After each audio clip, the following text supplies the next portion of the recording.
दोस्तों हम लोग आ गए एक नई वीडियो पे और आज हम लोग देखने वाले हैं डॉक्टर सीरीज का तीसरा लेक्चर हम लोग देखने वाले हैं। 2 लेक्चर पहले मैं बता दिया हूं, जो कि मैं आप लोगों को वादा किए थे कि 10,000 क्वेश्चन आप लोगों को नीट के पहले आप लोगों को दिया जाएगा, जो कि नीट का एग्जाम आप लोगों का 5 मई को है। और 5 मई के पहले आप लोगों को मैं बोला हूं कि 10,000 MCQ करा दूंगा, जो कि बायो के लिए बहुत बहुत बहुत इंपॉर्टेंट है। 10,000 क्वेश्चन आप MCQ लगा लेते हैं तो मैं यकीन के साथ कहता हूं कि जो 100 क्वेश्चन आएंगे जिसमें से 90 आप लोगों को बनाना है तो 90 में 90 आप सॉल्व करके आएंगे। तो उसके लिए करना क्या, आप लोगों को पूरा वीडियो वॉच करके जाना है। आज ये लेक्चर नंबर 3 है डॉक्टर सीरीज का, और आप ऐसे ही वीडियो डेली देखेंगे तो मैं यकीन के साथ कहता हूं कि पूरा आप क्वेश्चन सॉल्व करके आएंगे। तो आइए हम लोग एक एक करके क्वेश्चन देखते हैं और समझते हैं और एक एक क्वेश्चन लगाते चलते हैं, और सारे क्वेश्चन आप लोग देखते चलिए। और जितने भी क्वेश्चन मैं बता रहा हूं ये सब के सब NCERT का क्वेश्चन है, और ये सब के सब बहुत इंपॉर्टेंट है।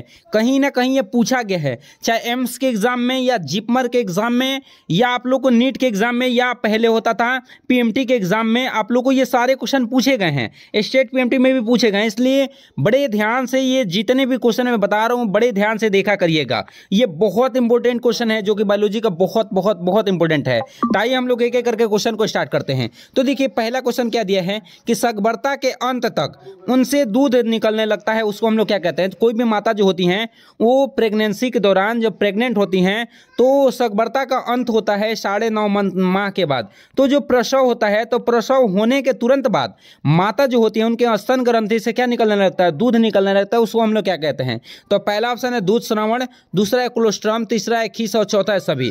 तो जो इसका राइट आंसर जो होने वाला है वो होने वाला है दुग्ध श्रवण। क्या होने वाला है, दुग्ध श्रवण। याद रखेंगे, ये क्वेश्चन बहुत इंपॉर्टेंट है। अगले क्वेश्चन पे आ जाते हैं। अगला क्वेश्चन देखिए क्या दे रखा है कि प्रसव के लिए संकेत पूर्ण विकसित गर्भ और अपरा से उत्पन्न होता है। देखिए प्रसव के लिए संकेत मतलब प्रसव किसको बोलते हैं, ये ध्यान से सुनिए। देखिए कोई भी माता जो होती हैं वो गर्भ धारण करती हैं, तो गर्भ धारण करने के पश्चात 9.5 माह जैसे ही पूछते हैं तो उनका गर्भ जो होता है पूर्ण रूप से विकसित हो जाता है, और पूर्ण रूप से विकसित होता है तो उनके गर्भ से और अपरा से, तो अपरा क्या होता है, जो गर्भाशय के ऊपर जो झिल्ली बनी होती है उसको हम लोग अपरा बोलते हैं। तो अपरा से और गर्भ से क्या आता है, संकेत आता है। किसके लिए, कि प्रेगनेंसी के लिए, कि क्योंकि पूर्ण विकसित हो गया है। तो उनमें उसके बाद गर्भ में जैसे ही संकुचन होता है तो हमारे पीयूष ग्रंथि एक हार्मोन निकालती है, जिसके कारण क्या गर्भाशय में क्या संकुचन होने लगता है। उस हार्मोन का नाम क्या है, प्रोजेस्टेरोन है कि एस्ट्रोजन है कि ऑक्सीटोसिन है, और सभी। तो जो इसका राइट आंसर होने वाला है वो मैं बता दूं ऑक्सीटोसिन। ऑक्सीटोसिन हार्मोन ऐसा हार्मोन है जो कि प्रसव के लिए क्या करता है, संकुचन पैदा करता है। गर्भ में क्या करता है, संकुचन पैदा करने का काम कौन करता है, ऑक्सीटोसिन। याद रखेंगे, जब हमारा प्रसव का समय पूछ जाता है तो गर्भ और अपरा से संकेत भेजे जाते हैं, तो हमारे पीयूष ग्रंथि एक हार्मोन निकालती है जिसका नाम है ऑक्सीटोसिन, और यह ऑक्सीटोसिन क्या करता है, गर्भ में संकुचन पैदा करता है, और संकुचन पैदा करने के कारण गर्भ जो है शरीर के बाहर निकल जाता है और प्रेगनेंसी संपन्न हो जाती है, प्रसव हो जाता है। याद रखेंगे। अगले क्वेश्चन पे आ जाते हैं। अगला क्वेश्चन देखिए क्या है कि प्रसव के बाद, देखिए क्वेश्चन क्या है कि प्रसव के बाद शुरुआत दिनों में मां के जो स्तन से दूध निकलता है उनमें कौन सा एंटीबॉडी होता है, IgA होता है कि IgD होता है, IgE होता है, IgM होता है। तो मैं बता दूं कि जो शुरुआती दिनों में जो माता के स्तन ग्रंथि से जो दूध निकलता है उसको हम लोग बोलते हैं कोलोस्ट्रम, जिसको हम लोग खीस बोलते हैं। खीस या इसी को हम लोग बोलते हैं क्या चीज़, कोलोस्ट्रम। क्या बोलते हैं, कोलोस्ट्रम। याद रखेंगे, क्या बोलते हैं, कोलोस्ट्रम बोलते हैं। यह कोलोस्ट्रम में शुरुआती जो दूध निकलता है 1, 2, 3 दिन, इनमें बहुत ज़्यादा गाढ़ा रहता है, पीला रंग का रहता है, जिसको हम लोग कोलेस्ट्रॉल बोलते हैं। और कोलेस्ट्रॉल में IgA भर भर के एंटीबॉडी होता है। तो इसका राइट आंसर क्या होने वाला है, A नंबर बिल्कुल क्या होने वाला है, करेक्ट होने वाला है। याद रखेंगे। अगले क्वेश्चन पे आ जाते हैं। अगला क्वेश्चन देखिए क्या है। अगला क्वेश्चन है कि मानव में सगर्भता की अवधि लगभग कितने माह की होती है, 9.5 माह, 9 माह, 10 माह, सभी। तो इसका राइट जो आंसर होने वाला है वो है 9.5 माह। मैं पहले ही बताया कि इस मानव में सगर्भता की अवधि लगभग कितने होती है, 9.5 माह की होती है। A नंबर बिल्कुल क्या होने वाला है, करेक्ट होने वाला है। अगले क्वेश्चन पे आ जाते हैं। अगला क्वेश्चन देखिए क्या है।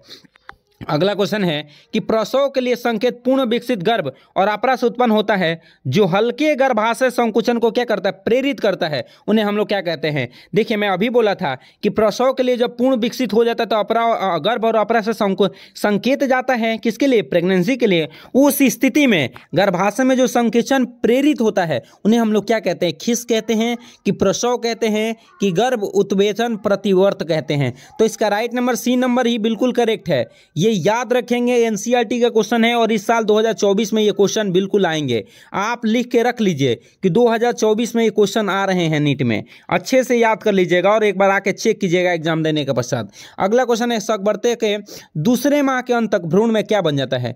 पाद और अंगुलियां, सभी प्रमुख अंतरतंत्र, गर्भ की पहली गतिशीलता और सभी। तो जो इसका राइट आंसर होने वाला है वो होने वाला है पाद और अंगुलियां। क्या बन जाता है? पाद और अंगुलियां बन जाता है। दूसरे माह के अंत तक भ्रूण में क्या बन जाता है? अंगुलियां। और सबसे पहले मैं एक और बात बता दूं, जो बच्चा पल रहा होता है ना गर्भ में, तो सबसे पहले उस बच्चे में क्या बनता है? हृदय बनता है। याद रखें, क्या बनता है? हृदय। और हृदय, बच्चा जो पल रहता है तो उसके हृदय की आवाज हम लोग स्टेथोस्कोप से सुन के ही पता लगाते हैं। तो सबसे पहले बनता है हृदय, और हृदय के बाद क्या दूसरे माह के अंत तक पाद और अंगुलिया का निर्माण होता है। अगले क्वेश्चन पे आते हैं। अगला क्वेश्चन क्या दिया? सकबरता के 12वें सप्ताह यानी पहली तिमाही। पहली तिमाही का मतलब समझते हैं? टोटल 12 मंथ का होता है, तो इसको तिमाही में बांट दिएगा। पहली तिमाही, दूसरी तिमाही, मतलब 3 मंथ वाला। तो इसको पहली तिमाही या 12 सप्ताह बोलिए, तीसरे माह के अंत तक बोलिए। क्या बन जाता है? पाद और अंगुलियां, सभी प्रमुख अंततंत्र और गर्भ की पहली गतिशीलता। तो मैं इसका राइट आंसर में बता दूं, तो इसका राइट आंसर होने वाला सभी अंगतंत्र क्या हो जाते हैं? तीसरे माह के अंत तक सभी अंततंत्र बन जाते हैं। याद रखेंगे। अगले क्वेश्चन पे आते हैं। अगला देखिए क्वेश्चन क्या दे रखा है। अगला क्वेश्चन दे रखा है कि गर्भ अवस्था के किस माह के दौरान गर्भ की पहली गतिशीलता और सिर पर बाल उग जाने को देखा गया है? दूसरे माह में, 5वें माह में, तीसरे माह में, छठे माह में। तो इसका राइट जो आंसर होने वाला वो है 5वें माह में। 5वें माह में क्या देखा गया है कि गर्भ में जो शिशु पल रहा है उसमें पहली गतिशीलता अनुभव होती है और सिर पर क्या उग जाते हैं? बाल उग जाते हैं। 5वें माह याद रखना है, भूलना नहीं है। अगले क्वेश्चन पे आ जाते हैं। अगला क्वेश्चन देखिए क्या है। गर्भावस्था के किस माह के दौरान पूरे शरीर पर कोमल बाल निकल आते हैं और आंखें की पलकें अलग अलग हो जाती है, बरौनियां बन जाती है? दूसरे माह, 5वें माह, छठे माह, तीसरे माह। तो जो इसका राइट आंसर जो होने वाला है वो है छठे माह। इसका राइट आंसर क्या होने वाला है? छठे माह। सी नंबर बिल्कुल करेक्ट है। छठे माह के अंत तक क्या हो जाता है? पूरे शरीर पर बाल आ जाते हैं, आंख की पलकें क्या हो जाती है? अलग अलग, बरौनियां बन जाती है। ये कब? छठे माह में। याद रखेंगे। अगला क्वेश्चन है कि अपरा से निकलने वाला कौन सा हार्मोन है? HPL है, HCG है, एस्ट्रोजन है, प्रोजेस्टेरोन है, सभी। तो इसका राइट जो आंसर होने वाला वो है सभी, क्योंकि मैं बता दूं कि अपरा से सारे हार्मोन निकलते हैं और ये ऐसे हार्मोन दोनों हैं। HCG ये क्या है, इसके बारे में मैं थोड़ा सा बता देता हूँ।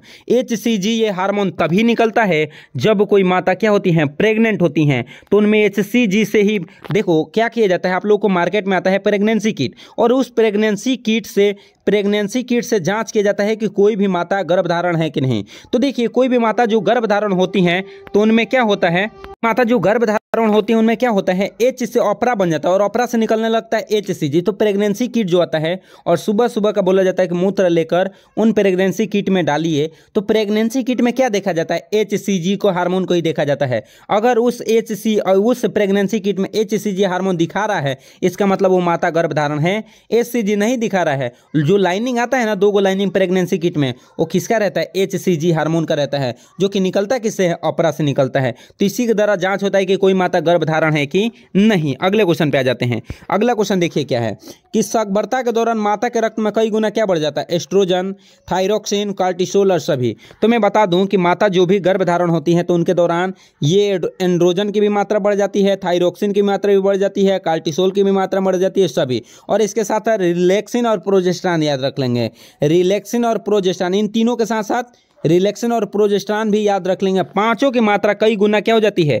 बढ़ जाती है। अगला क्वेश्चन देखिए क्या है। अगला क्वेश्चन है, सकबरता के उत्तरार्धी में अंडाशय से कौन सा हार्मोन निकलता है? एंड्रोजन, रिलैक्सिन, प्रोजेस्टेरॉन, सभी। तो मैं बता दूं, कोई भी माता गर्भधारण होती है तो उनके अंडाशय से एक हार्मोन निकलता है, उस हार्मोन का नाम है रिलैक्सिन। उस हार्मोन का क्या नाम है? रिलैक्सिन। बी नंबर बिल्कुल करेक्ट होने वाला है। अगले क्वेश्चन पे आ जाते हैं। अगला क्वेश्चन देखिए क्या है। अगला क्वेश्चन है, कौन सा हार्मोन स्त्री के सकबरता के दौरान ही निकलता है? मतलब गर्भधारण होंगी तभी निकलेगा, उसके पहले नहीं निकल सकता है, जिसका नाम है HCG, HPL, रिलैक्सिन, सभी। तो इसका राइट आंसर डी नंबर होने वाला है। ये तभी निकलेगा जब कोई माता क्या होंगी? गर्भधारण होगी, उसके पहले नहीं निकलता है। अगले क्वेश्चन पे आ जाते हैं कि स्त्री के आवर्त चक्र कितने वर्ष के दौरान बंद हो जाता है? 50 वर्ष, 12 वर्ष। तो इसका राइट आंसर ए नंबर ही बिल्कुल क्या होने वाला है? करेक्ट होने वाला है। याद रखेंगे। अगला क्वेश्चन देखिए, पीत पिंड के द्वारा कौन सा हार्मोन निकलता है?